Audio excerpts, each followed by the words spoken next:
Hello and welcome to another episode with Yes. Today, we'll finally solve the debate between who's better, Apple or Android. I'll review Apple's best practices in design in terms of their product development, communication strategy, and the consistency in the design that's seen all across the touch points from beginning to end, even through the stores. Most people make the mistake of thinking that design is simply what the product looks like, but that's not entirely what design is. It's not only what it looks like or feels like. Design is how it works. Apple managed to sustain its innovation efforts in consistent R&D that totaled a staggering $16 billion, attributed to their rapid-fire launches and upgrades. Now let's take a look at their product development process. It all starts with design. In this idea stage, there's a basic briefing and discussion. Value creation only happens if the customers perceive the benefits from the product. Research conducted by Bain discovered that there's 30 core elements that drive the purchasing habits of customers. So once the product is defined, a small team is separated from the office and prohibited from communicating anything about the project to other employees. Then they begin building the product mock-up in the prototype phase. Once production begins, the implementation phase starts with two people, the engineering program manager and the global supply manager, that ensure that products are delivered to the market the right way. In the testing and tweaking phase, they begin sending the product back and forth to China without letting any of the cost affect any of their decisions.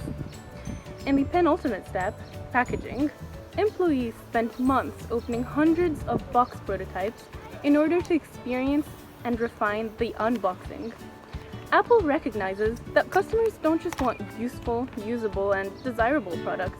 They need to gain a competitive advantage by focusing on the human-centered design and user experience.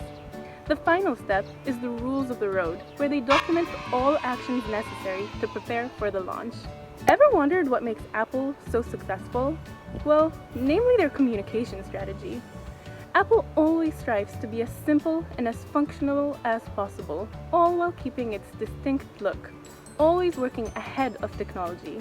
They foster brand loyalty and customer satisfaction by continuously improving and updating products by simplifying them rather than making use more complicated. This is especially evident in their consumer experience in every touchpoint of their ecosystem, because we're able to see how integration happens in all of their products, because hardware and software are integrated.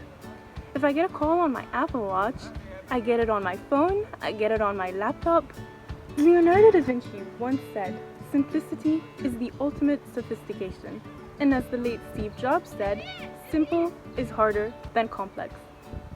In innovation management, it's essential to focus on both the market pull and technology push approach in order to ensure that the products developed are innovative and meet customer needs.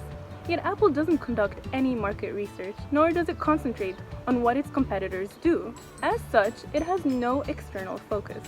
Its only focus is on technology push, and they completely rely on their intuition and perfectionism. And the reason for this, as argued by Apple's senior VP, is that customers don't know what they want.